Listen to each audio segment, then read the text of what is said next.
Assalamu alaikum, salut maman. Je te refais une autre vidéo. J'avais dit que j'allais partager mon parcours avec toi, voilà. Euh, Désolé, je suis un peu malade, j'ai un peu le nez bouché. C'est des allergies, je pense pas que ça soit le Covid. Enfin, j'espère que c'est pas le Covid, Inch'Allah. Et je pense que même si j'ai le Covid, je pense pas en mourir, ne t'inquiète pas, Inch'Allah. En fait, d'ailleurs, mes prières pour toutes ces personnes qui sont atteintes de cette maladie et qui partent à cause de cette maladie et qui prièrent à leur famille qu'elles trouvent la force de surmonter cette épreuve. Voilà. Donc le but de partager mon parcours, c'est vraiment que vous compreniez pourquoi j'en suis arrivé à avoir envie de faire ces vidéos. Et donc le but de ces vidéos, vraiment, c'est de partager avec vous le peu de connaissances que j'ai afin que vous compreniez un peu ma manière de penser, pourquoi et voilà quoi. Compreniez ma manière de penser et surtout aussi pour un peu enlever les a priori que les uns et les autres peuvent avoir sur l'islam et sur le Coran. Donc c'est pas vraiment le but n'est pas de vous convertir comme je te l'ai déjà dit, mais vraiment d'enlever les a priori et voilà parce qu'on est tous ensemble, dans dans cette crise et puis on est tous ensemble tout le temps en fait et je pense que ça serait bien enfin on vive vraiment tous ensemble et qu'on fasse des pas les uns vers les autres. Et je pense que par ces vidéos, je fais un pas vers vous et puis que j'espère que vous ferez un pas vers moi peut-être en lisant le Coran. Mais en fait, surtout, ça serait plutôt un pas vers Dieu en lisant le Coran. Mais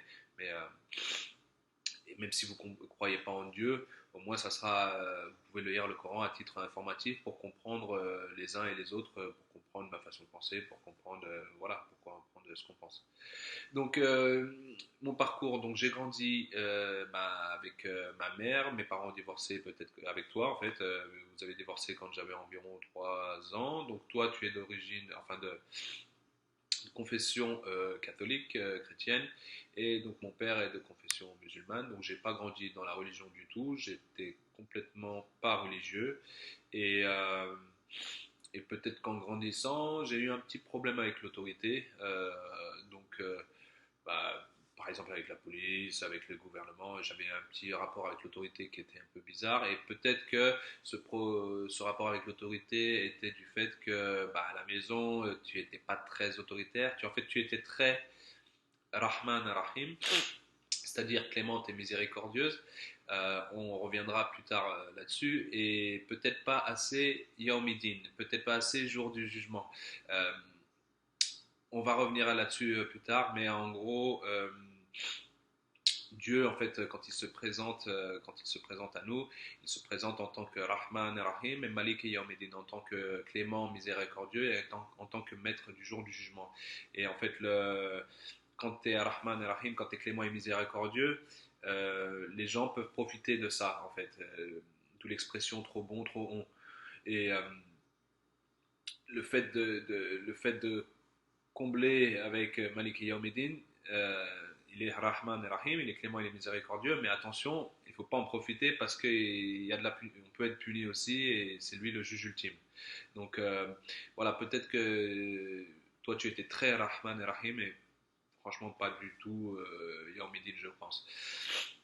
Donc voilà, ça m'a donné un petit côté, c'est pas ça qui m'a donné, c'est ma personnalité, c'est je sais pas c'était quoi, mais j'étais un petit peu rebelle et donc j'ai fait beaucoup de bêtises, des bêtises, des choses illégales, des choses stupides, des choses d'enfant franchement, et je sais pas vraiment ce que je recherchais dans ces bêtises, mais peut-être c'était peut-être que ça a montré un peu d'ennui, peut-être que je voulais un peu d'adrénaline, je sais pas trop vraiment pourquoi. Mais à la base, je voulais partager un peu les bêtises que j'ai fait, mais en fait, ça sert à rien. Je voulais partager un peu parce que je me disais que tous les gens qui font encore ces bêtises et qui se disent dans leur tête, ouais, mais de toute façon, je suis comme ça, je changerai jamais, et pour leur donner de l'espoir, parce qu'en fait, quand on veut, on peut. Voilà, vraiment, tout le monde peut changer. Et justement, j'en suis un peu la preuve parce que je suis passé un peu de A à Z. Enfin, je suis passé par pas mal de parcours. Voilà. Donc je me rappelle, oui, j'ai grandi pas religieusement du tout, aucune éducation religieuse, et je me rappelle ne pas croire en Dieu, et même je me rappelle avoir dit des choses comme ouais, je suis maître de mon destin. Euh, si quand je fais des choix, ça m'amène à des conséquences, et donc en gros, je suis maître de mon destin. Bon, j'étais un peu comment dire, ignorant à l'époque, mais bon, bref. Donc un peu plus tard, mon père s'est remarié avec ma belle-mère, et les deux peut-être essayaient de m'introduire un peu à l'islam. Ils me disaient d'arrêter de manger du porc, mais bon, moi je m'en foutais complètement encore. Et les choses, quand on est adolescent, la religion, enfin, pas tout le monde, hein, pas tout le monde, mais beaucoup d'adolescents en France s'en foutent complètement de la religion, et sont plutôt à penser au monde, cette dunya en fait, au monde d'ici-bas en gros. Les filles, on veut des filles, on veut s'amuser, on veut se divertir, donc on peut aller en soirée, on peut boire de l'alcool, on peut fumer, faire tout un tas de bêtises. Maintenant, la génération d'aujourd'hui, c'est quoi? C'est Instagram, c'est Snapchat, c'est la PlayStation. Bref, on pense beaucoup à se divertir, et on pense pas vraiment aux choses importantes de la vie. Bon, bref. Donc moi, j'étais complètement là-dedans. On pense beaucoup on est un peu aussi, comment tu dis, avide. On pense à faire de l'argent, donc ça peut nous emmener dans des choses illégales pour faire de l'argent. On peut jouer au poker en ligne ou dans les casinos, tout ça pour faire de l'argent. Et puis pourquoi on veut de l'argent? Parce que on se sent pas accepté dans la société tant qu'on n'en a pas. Et puis on se dit que ça va nous aider pour les filles, justement parce que on veut bon, bref, c'est il y a beaucoup de facteurs qui font qu'on fait des choses qui peuvent être très stupides. Voilà. Donc, et là, donc je croyais toujours pas en Dieu. Peut-être que quand on croit en Dieu, justement, certaines personnes n'ont pas besoin de faire toutes ces choses-là. Je dis pas qu'on est tous comme ça, mais bon, je connais beaucoup de personnes, on est beaucoup dans ce cas-là. Donc là, j'ai commencé à croire un peu en Dieu. En fait, enfin, on a tous perdu, toute la famille, on a perdu un être de très proche. Mon cousin, c'était un frère, c'était un fils, c'était un petit-fils, c'était un neveu, c'était un ami.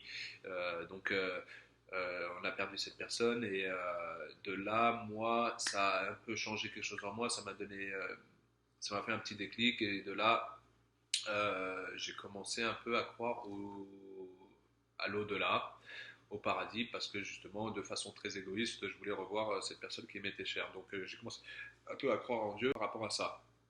Bon, je croyais en Dieu, mais j'avais toujours aucune connaissance, j'avais toujours lu aucun livre religieux, et j'étais, je, je suivais aucun rite religieux. Bon, mais par contre, j'ai peut-être commencé à peut-être prêter un peu plus attention à ce que mon père et ma belle-mère me disaient, donc j'ai arrêté de manger du porc, mais c'était vraiment pour leur faire plaisir. Enfin bon, bref, des fois je priais avec eux, mais je connaissais rien. Enfin, je priais, en fait, je faisais juste les mouvements, je suivais un peu dans les mouvements qu'ils faisaient, mais bon, bref, voilà, j'avais aucune connaissance, et je faisais aucun pas vers la connaissance. Euh, donc voilà, après ce qui s'est passé, c'est que la vie a suivi son cours, donc je suis parti en Angleterre, je suis revenu, formation, après je suis parti aux États-Unis, et aux États-Unis je vivais ma meilleure vie, je faisais pas mal d'argent, j'étais encore, là j'étais encore dans la dunya, hein, je faisais la fête, tout ça, machin, et je voyageais pas mal, donc j'étais content, et quand je suis rentré en France, j'étais un peu en mode dépression, parce que je me disais, ouais, je me décarcasse ici, mon travail n'est pas valorisé, je fais pas d'argent, ça m'allait pas, ça me convenait pas, j'étais un peu, j'étais pas content, quoi. Donc là, d'ici, ça c'était en 2012, je suis parti faire une saison avec des amis, on est descendu dans le sud de la France, et le but c'était de trouver un travail qui justement allait un peu, euh, qui valait le coup de faire, qu'on allait être payé correctement, puis que voilà, on allait être au soleil, que ça allait être un peu plus fun, quoi. On est parti, on n'avait pas d'argent du tout. Et là, d'ailleurs, on vivait dans un buisson. On était sans abri au début. On est parti vraiment en mode galérien, quoi. Et donc, on vivait dans un buisson, ce qui nous a donné le surnom du groupe The Buisson. On nous appelle The Buisson parce qu'on vivait dans ce buisson. On avait une tente. Et bon, c'est pas bien, mais ce qu'on faisait, c'est qu'on n'avait pas d'argent vraiment. Donc, on volait de la nourriture. et on devait rentrer avant que le soleil se couche pour faire le barbecue, pour faire notre nourriture. On a